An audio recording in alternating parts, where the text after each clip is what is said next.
Listen up, Ohioans, we need your help. Ohio Republicans just won't let go of their version of the SAVE Act. You know that bill that U.S. Congress was trying to pass, but it's so unpopular that it hasn't gone anywhere, and it's especially unpopular among Republican married women because the SAVE Act would impact rural Republican voters the most. So this SAVE Act is extremely unpopular. Here's what's happening in Ohio. Ohio Republicans have scheduled another hearing for this Tuesday, October 28th, on their version of the SAVE Act. This bill is supposedly about making our elections safe and secure from voter fraud. However, this woman here, Republican chair of the General Government Committee, Christina Rogner, she has scheduled this hearing 1 week before the November election. That means that Ohio election officials who are too busy trying to make sure that the current election is safe and secure, they cannot drop what they are doing and come to Columbus to testify. One would think common sense would dictate that if you were holding a hearing about keeping our elections safe and secure, that the people that you would want to hear from the most would be the election officials who are in charge of running said elections. Right? Interestingly, Christina did the same thing back in May. She held the hearing right before the May elections, so election officials couldn't testify. So is Christina not that smart, or is she that conniving? You know what?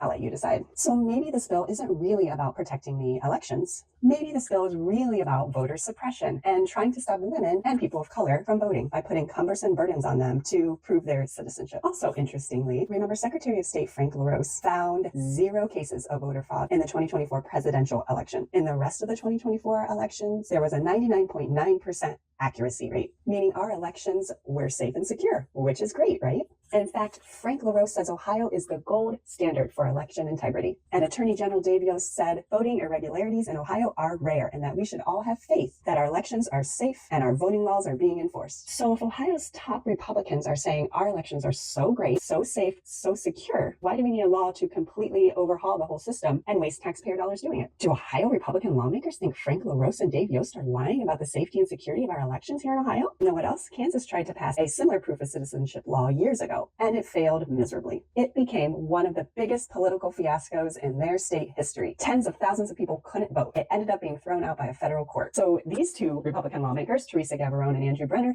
they saw what happened in Kansas and they said, we want that in Ohio. We want to go from the gold standard in election integrity to a political fiasco when they introduced this bill. There is no such thing as widespread voter fraud anywhere, but particularly in Ohio. Time and time again, there is 0 proof. Think about it, folks. Critical thinking skills here. Why would an undocumented person want to walk into a polling place and just commit a crime right there in front of everybody by voting illegally? The penalties we have in place right now, the stiff penalties, are working. People face jail time and deportation if they are caught voting illegally. Who is telling us that it's working? Ohio's top Republicans. So again, are Ohio lawmakers saying that Frank LaRose and Dave Yost are lying? That they're not doing their jobs? Maybe you should ask them. What can we do? We can call those lawmakers on this General Government Committee and let them know what we think about the SAVE Act. We can submit testimony against the SAVE Act as well. All kinds of links in the comments, folks.